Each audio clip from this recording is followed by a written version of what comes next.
Hi guys, welcome to my channel. Today is Sunday afternoon. It is very nasty day. So I decided to make hot dogs. สวัสดีค่ะเพื่อนๆวันนี้วันอาทิตย์นะคะฝนตกแรงมากเพราะว่ามันมีเฮอริเคนเข้าแต่เราอยู่ฟลอริดาเราไม่โดนนะคะแต่พวกคนที่ว่าอยู่ลุยเซียนาน่ะโดนซึ่งวันนี้เราเลยว่าอุ้ยฝนตกไม่ได้ไปไหนตกแรงมากขับรถไม่ได้หรอกเพราะแรงจริงเราก็เลยจะทำฮอทดอกให้แฟนเป็นดินเนอร์ก็นี่คือฮอทดอกเราใช้ของมินิฮอทดอกนะคะซึ่งเครื่องมันก็มีวันนี้เลยทำชิลลี่ด็อกส์ขอโทษทีซึ่งแล้วก็ทำแบบง่ายๆคือว่าเราก็จะต้มฮอทดอก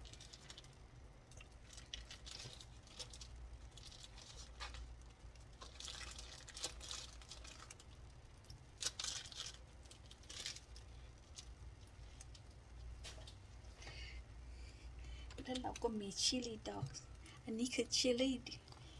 เราก็ทำแบบง่ายๆเลยไปซื้อสดมาเลยค่ะจะลองทานยี่ห้อนี้ดูว่าจะดีหรือเปล่าแฟนเป็นคนไปซื้อมาเลยลองดู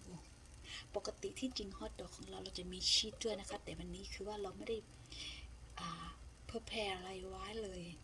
ก็ไม่รู้ว่าจะทำอะไรฝนตกอะไรก็เลยมีฮอทดอกก็เลยทำฮอทดอกดูวันนี้เดี๋ยวล้างก่อนนะคะขอล้างกระป๋อง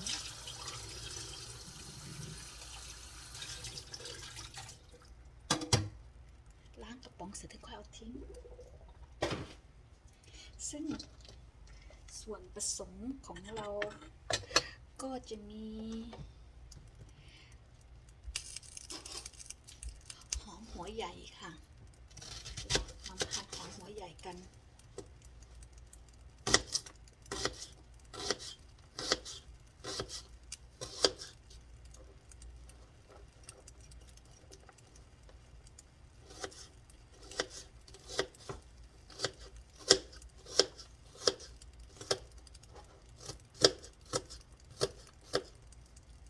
ฝนตกแรงมากเพื่อนๆข้างนอกโอ้โหแฉะชื้นไปหมดเลยไปไหนก็ลำบากฝนตกก็ไม่ต่างจากเมืองไทยเท่าไหร่เมืองที่เราอยู่เป็นเมืองท่องเที่ยวซึ่งปกติจะมี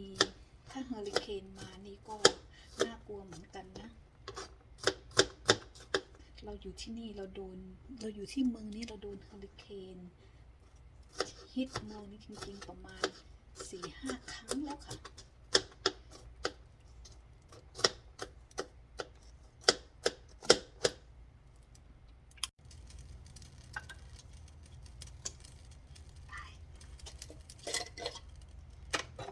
ส่วนอันนี้ก็คือพิกโก้คิวคัมเบอร์พิกโก้นะคะซึ่งอันนี้เป็นโฮมเมด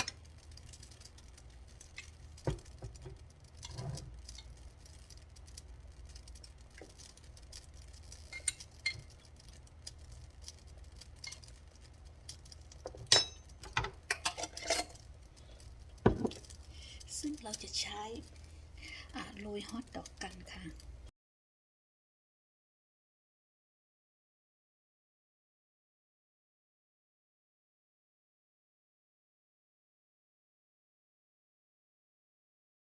แล้วก็แคชช็อปนะคะและเราก็มีนี่เลยฮอทดอกปั้นซึ่งสามีให้ชอบทำแบบโทสต์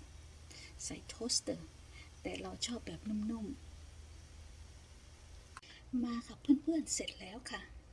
เป็นไงคะน่ากินมากค่ะแล้วเจอกันใหม่นะคะขอบคุณที่ดูวิดีโอของเราค่ะ